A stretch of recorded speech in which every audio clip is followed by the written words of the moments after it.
Desde hace milenios, las pirámides de Egipto se alzan como un desafío al tiempo y a la comprensión humana. Hace ya 2000 años, los propios antiguos se maravillaban ante la proeza, incapaces de concebir cómo la simple fuerza muscular pudo erigir monumentos de tal magnitud y precisión. No es de extrañar que la Gran Pirámide de Giza, la tumba del faraón Keops, haya sido siempre la más perdurable de las 7 maravillas del mundo antiguo. La escala de la obra es tan sobrecogedora que durante décadas algunos atribuyeron su creación a fuerzas de otro mundo. Sin embargo, la investigación moderna, aunque lenta, ha comenzado a desvelar los secretos de los arquitectos faraónicos. Hoy sabemos que su construcción fue posible gracias a una movilización humana sin precedentes. Una fuerza laboral de decenas de miles de almas, canteros, ingenieros y obreros, trabajando en ciclos durante años. El misterio de los materiales también ha encontrado respuesta. Bloques colosales, extraídos de canteras ancestrales como la de Tura, eran tallados con una paciencia casi geológica. El desbaste de una sola de estas piedras podía consumir meses de esfuerzo incesante. La clave, ahora lo sabemos, residía en parte en el propio río Nilo. Su cauce, en aquel entonces, era distinto. Un brazo de agua vital que fluía mucho más cerca de la meseta, permitiendo el transporte fluvial de los inmensos bloques hasta casi el pie de la obra. Y su orientación no era fruto del azar. Los arquitectos alinearon estas tumbas monumentales con una precisión asombrosa, orientándolas hacia el sol en días sagrados o hacia constelaciones específicas en el firmamento nocturno. Pero la ingeniería monumental no fue el único campo donde el ingenio antiguo roza lo inexplicable. En los arsenales del Imperio Bizantino se guardaba un arma tan temible que su leyenda aún resuena: el fuego griego. Un compuesto incendiario capaz de arder sobre el agua, imposible de extinguir con métodos convencionales. Fue el secreto mejor guardado de Constantinopla, un terror líquido que decidía batallas navales y defendía la ciudad durante siglos. Su fórmula exacta se perdió en las brumas de la historia, un secreto de Estado que murió con el imperio que lo blandía. Los eruditos especulan con una mezcla de nafta, azufre y cal viva, pero ninguna recreación moderna ha logrado replicar con certeza su devastadora eficacia. Estos vestigios de un saber perdido nos recuerdan una verdad incómoda. El progreso no es una línea recta ascendente. Es un laberinto de conocimiento adquirido, olvidado y a veces redescubierto. Cada bloque de pirámide, cada eco del fuego griego, es un testimonio de que el potencial humano siempre ha sido capaz de trascender su propio tiempo, dejando enigmas que nos obligan a mirar hacia el pasado, no con arrogancia, sino con la más profunda humildad. En la penumbra de la historia, existen secretos guardados con sangre y fuego, armas tan formidables que su mera existencia parece extraída de la mitología. Uno de estos enigmas es el llamado fuego griego. Su leyenda nace en las aguas turbulentas del Mediterráneo, donde el Imperio Bizantino luchaba por su supervivencia. No existen hallazgos arqueológicos confirmados de esta arma, y los registros antiguos son tan crípticos y contradictorios que reconstruir su pavorosa realidad se ha convertido en una obsesión para historiadores e ingenieros. Según las crónicas, alrededor del año 670 de nuestra era, los ingenieros bizantinos instalaron en sus naves de guerra, los dromones, un dispositivo capaz de proyectar un torrente de fuego líquido sobre las flotas enemigas. En una época donde las flechas incendiarias y los barriles de aceite hirviendo ya eran tácticas navales comunes, esta nueva arma era algo completamente distinto. Era un terror tecnológico, el equivalente a una ametralladora en un campo de batalla de espadas y lanzas, un instrumento diseñado para cambiar el curso de guerras enteras. La tradición susurra que el conocimiento para crear esta sustancia infernal llegó a Constantinopla desde Egipto, un saber antiguo custodiado como el más preciado tesoro imperial. Su fórmula era el secreto de Estado mejor guardado del imperio, y su revelación se castigaba con la muerte. Permitía a las flotas bizantinas, a menudo superadas en número, aniquilar a sus adversarios árabes y eslavos, envolviendo sus barcos de madera en una pesadilla flotante. Se decía que el líquido se adhería a todo lo que tocaba, y lo más aterrador, que ni siquiera el agua podía extinguirlo. De hecho, algunos relatos sugieren que el contacto con el agua intensificaba sus llamas. Las teorías sobre su composición son un laberinto de conjeturas. Desde mezclas de salitre, nafta y azufre, hasta compuestos a base de fósforo o cal viva, que reaccionaban violentamente con el agua.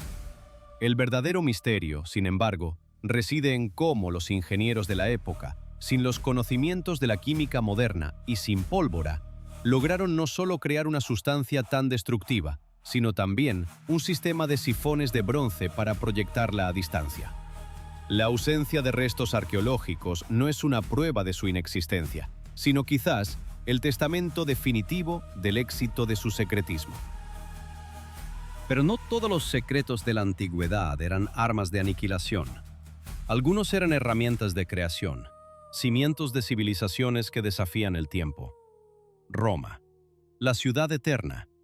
Un nombre que no es solo una metáfora, sino una descripción literal, grabada en la piedra y el mortero de sus monumentos. Algunas de las estructuras más imponentes de la historia europea siguen en pie, y una de las claves de su increíble resistencia ha sido un enigma arquitectónico que durante siglos desconcertó a los expertos: el hormigón romano. Según investigaciones recientes, el cemento con el que se erigieron el Coliseo o el Panteón no solo es duradero, sino que en muchos aspectos es superior a los materiales que utilizamos hoy. El secreto no es una fórmula mágica, sino una simbiosis perfecta con la naturaleza. Los constructores romanos crearon una mezcla casi alquímica de ceniza volcánica, cal y agua de mar, junto con agregados de roca volcánica de las colinas circundantes. Esta combinación única desencadenaba una reacción química que formaba cristales entrelazados, dotando al material de una propiedad asombrosa: la capacidad de autorrepararse. A diferencia del hormigón moderno, que es estático y propenso a agrietarse bajo presión, el hormigón romano era un material vivo. Cuando se formaban microfisuras, el agua que se filtraba reaccionaba con los minerales de la mezcla, creando nuevas estructuras cristalinas que sellaban la grieta, fortaleciendo la estructura con el paso de los siglos. Esta flexibilidad y resistencia permitieron a los arquitectos romanos soñar con formas imposibles, como la majestuosa cúpula del Panteón, la cúpula de hormigón no armado más grande del mundo, casi 2 milenios después de su construcción. Es el ADN arquitectónico de un imperio, un material que no solo construyó una ciudad, sino que la hizo eterna. Y sin embargo, el ingenio humano no solo buscaba dominar la materia, sino también comprender las fuerzas invisibles que la gobiernan.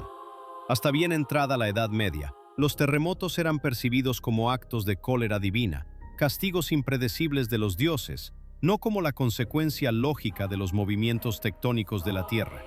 Eran un lenguaje violento y aterrador que la humanidad no podía descifrar. En medio de este mundo de superstición, una mente brillante en la China de la dinastía Han se atrevió a aplicar la lógica al caos. En el año 132, el erudito Chang Heng presentó a la corte imperial el primer sismoscopio conocido de la historia. Era un magnífico recipiente de bronce, adornado con 8 dragones que miraban en las 8 direcciones principales. Cada dragón sostenía una pequeña esfera de bronce en su boca. Debajo, 8 sapos de bronce con las bocas abiertas esperaban. Cuando la tierra temblaba, incluso a cientos de kilómetros de distancia, un péndulo suspendido en el interior del recipiente se movía, activando un mecanismo que hacía que uno de los dragones soltara su esfera. La bola caía en la boca del sapo correspondiente, indicando con una precisión asombrosa la dirección de la que provenía el seísmo. No predecía el terremoto, pero lo registraba, lo medía, lo convertía de un acto de furia divina a un fenómeno físico observable.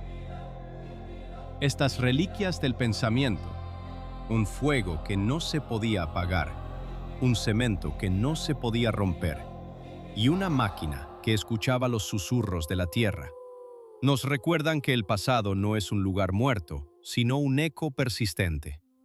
Un eco que nos susurra sobre la fragilidad del conocimiento, la tenacidad de la creación y la eterna búsqueda humana por imponer un orden en medio del caos.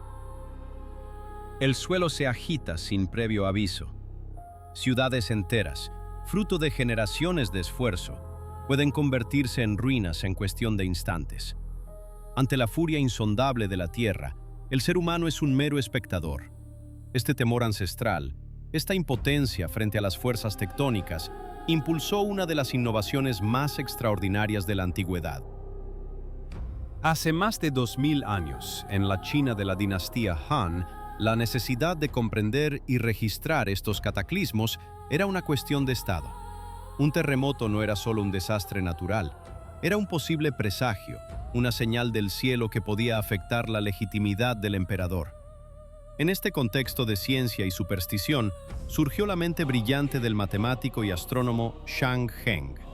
Él concibió un artilugio que hoy reconocemos como el primer sismoscopio de la historia. No era un simple instrumento, sino una obra de arte y de ingeniería. Una vasija de bronce, imponente y ornamentada, de la que emergían 8 cabezas de dragón, cada una apuntando a una de las direcciones cardinales y subcardinales. En la boca de cada dragón, una pequeña bola de bronce esperaba en precario equilibrio. Debajo de ellos, 8 sapos de bronce, con las bocas abiertas, aguardaban pacientemente. En el interior de la vasija, un complejo sistema de péndulo, cuya composición exacta sigue siendo objeto de debate, permanecía inmóvil. Cuando las ondas de un sismo distante alcanzaban el instrumento, el péndulo se movía en la dirección del temblor, activando un mecanismo que liberaba una única bola de la boca del dragón correspondiente. La esfera caía con un sonido metálico en la boca del sapo que se encontraba debajo, indicando con una precisión asombrosa la dirección del epicentro. Esto permitía a la corte imperial despachar ayuda y registrar el evento en las famosas crónicas dinásticas. Durante siglos, se consideró una leyenda ingeniosa.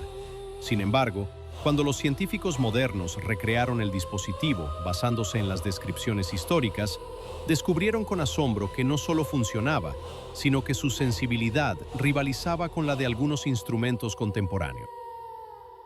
Pero no toda la innovación antigua buscaba dominar o predecir la naturaleza. A veces, su propósito era invocar lo divino. En el crisol cultural de Alejandría, la ciudad del Gran Faro y la biblioteca legendaria, vivió otro genio, Herón, el matemático e inventor. En los templos de esta metrópoli cosmopolita, los peregrinos eran testigos de auténticos milagros.